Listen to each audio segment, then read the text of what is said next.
करते हैं बच्चों। क्वेश्चन नंबर 4 डिस्कस करने से पहले मैं आपको ले चलता हूं चैप्टर नंबर 5 में थोड़ी देर के लिए, और वहां पर हमने बात करी थी एक्सपोनेंशियल एंड लॉगरिथमिक फंक्शंस की। ठीक है, तो वहां पर आपको हमने दिखाया था e to the power x का ग्राफ कैसा आता है। ठीक है, एक्सपोनेंशियल फंक्शन होता है, e to the power x का जो ग्राफ होता है वो कुछ इस तरीके से आता है,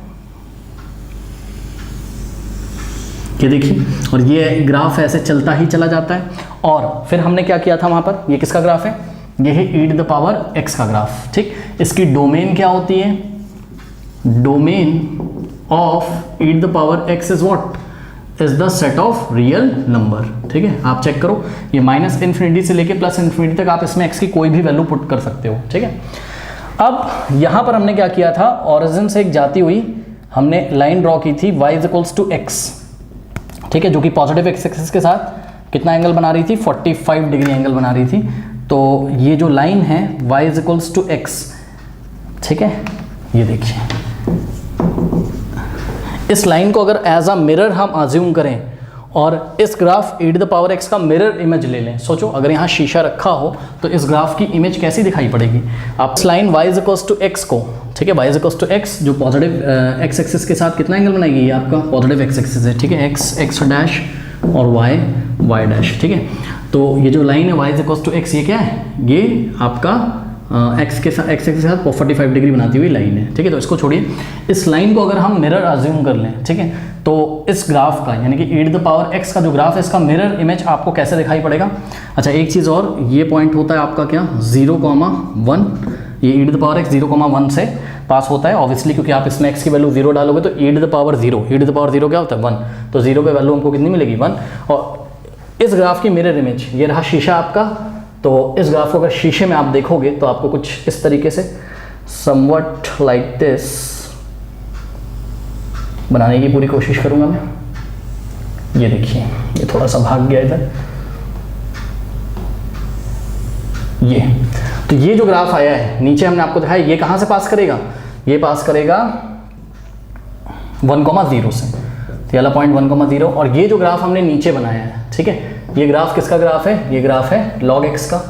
ठीक है स्टूडेंट्स, अब इन दोनों ग्राफ में खास बात देखिए जरा, इन दोनों ग्राफ में खास बात यह है कि domain of e to the power x की जो e to the power x की जो डोमेन है वो क्या है, माइनस इन्फिनिटी से लेके प्लस इन्फिनिटी तक आप इसको कुछ भी इनपुट दे सकते हो, यानी कि सेट ऑफ रियल नंबर। लेकिन log x की जो डोमेन है वो ओनली r प्लस है, ध्यान से चेक करिए, डोमेन ऑफ log x, और बेस क्या है log की e है। ठीक है, domain of log x is what, is r plus, यानी कि set of positive real numbers. ठीक, तो ग्राफ को पहले पढ़ना सीखिए। इस ग्राफ में आप ध्यान से चेक करिए कि e to the power x का ग्राफ कभी भी x एक्सिस को कट ही नहीं करेगा, ये हमेशा आप चाहे जितना पीछे चले जाओ ये x एक्सिस के पैरेलल, हाँ कम होती जाएगी वैल्यू, कम होती जाएगी वैल्यू, कम होती जाएगी, ये कभी भी x एक्सिस को ऐसा काटना नहीं है। आपको पता लगा ये x एक्सिस और ऐसा करके काट दिया इन्होंने, नहीं काटना नहीं है। ठीक है, तो यानी कि ये e to the power x की वैल्यू कभी भी क्या नहीं हो सकती, 0 नहीं हो सकती। सोचो ना, सोचो अगर e to the power x वाला ग्राफ x एक्सिस को किसी पॉइंट पे कट कर देता, अगर कर देता, तो उस पॉइंट पे y कोऑर्डिनेट कितना आ जाता, 0। y कोऑर्डिनेट आने का क्या मतलब है भाई, x एक्सिस पे अगर ग्राफ किसी पॉइंट पे कट करके निकलता है तो ये वाले पॉइंट का y कोऑर्डिनेट कितना हो जाएगा, 0। x तो होगा यहाँ कुछ ना कुछ, बट y कितना हो जाएगा, 0 हो जाएगा। बात समझ में आई कि नहीं, यानी कि e to the power x की जो वैल्यू है ये वाले x पे क्या हो जाएगी, 0। इस ग्राफ की वैल्यू यहाँ 0 हो जाएगी। चेक करो ना, यहाँ से अगर परपेंडिकुलर ड्रॉ करोगे तो ओरिजिन पे ही तो आके गिरेगा, यानी कि फंक्शन की वैल्यू आपको कैसे मिलती है, ग्राफ x एक्सिस को जहाँ पे काट रहा है वहाँ से आप परपेंडिकुलर ड्रॉ करो y एक्सिस पे, तो ये तो 0 पे आ रहा है, यानी कि e to the power x की वैल्यू 0 हो जाएगी। और सुनो, e to the power x 0 कभी होता ही नहीं है, यही तो मैं आपको बात बता रहा हूँ, ऐसा कोई भी x पॉसिबल नहीं है, यानी कि ऐसा कोई भी रियल नंबर पॉसिबल नहीं है जिसके लिए e to the power x आपका 0 हो जाए। तो याद रखिएगा, ये ग्राफ आपको बनाते टाइम काटना नहीं है। और बच्चे बोलेंगे क्या मुझे e to the power x और log x का ग्राफ आना चाहिए, हाँ भाई बिल्कुल आना चाहिए। ये तो आपके सिलेबस में चैप्टर नंबर 5 में बहुत बखान किया गया है इसका, बहुत अच्छी तरीके से पढ़ाया गया है। ठीक है, और मैंने पढ़ाया भी है, बट वहाँ पे बच्चों ने सोचा होगा 1 घंटा 1.5 घंटा ये क्या पढ़ा रहे हैं, तो भैया इसीलिए पढ़ा रहे थे क्योंकि यहाँ पर आना था। ठीक है, तो चैप्टर 5 में इंट्रोड्यूस इसको किया गया है। तो ध्यान से चलिए, देखिए, ये देखिए, ये कभी भी x एक्सिस को नहीं कट करेगा। ठीक, तो ऐसे हमने इसको बना के छोड़ दिया।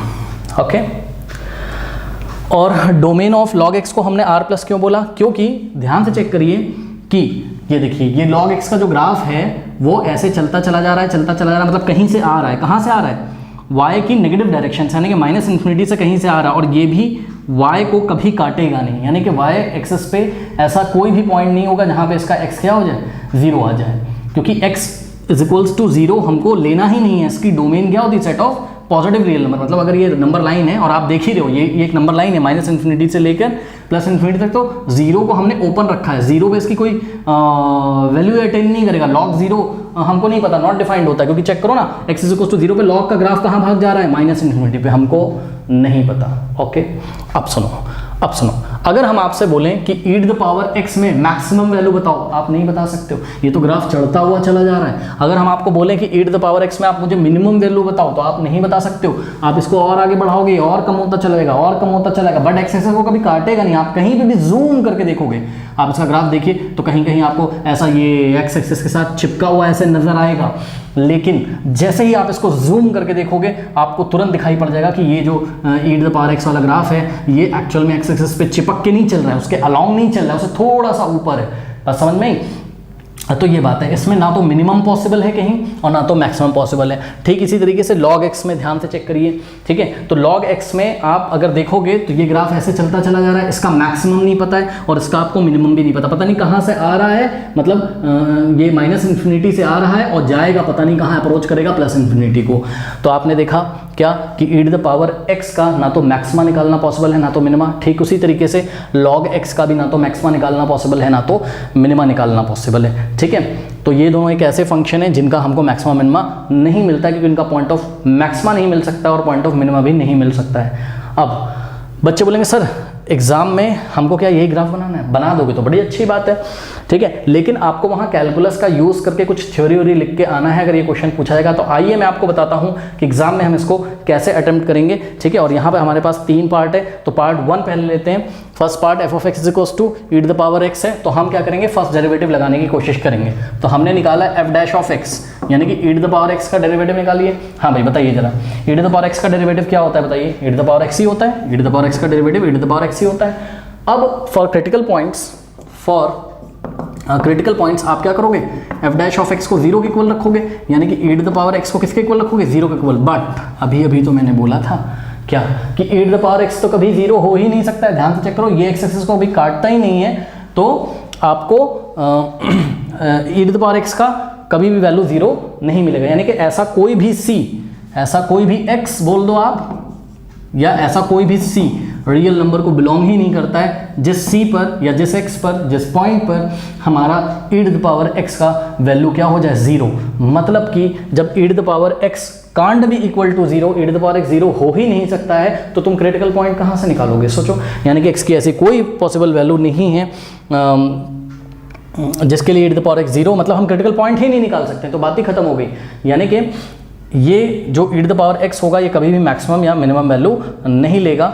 ओके, अब इस बात को एग्जाम में हम कैसे लिखेंगे स्टूडेंट, ये बात आपको लिखनी पड़ेगी, तो मैंने पहले से ही यहाँ पर लिख के रखी हुई है। ठीक है, प्रेजेंटेशन आपका होना चाहिए, ऐसा नहीं कुछ भी उल्टा सीधा करके चले आए। देखो लिखोगे, now if f dash of x equals to 0 then e to the power x is equals to 0। अगर f dash of x equals to हम 0 रख दें तो e to the power x is equals to 0 हो जाएगा।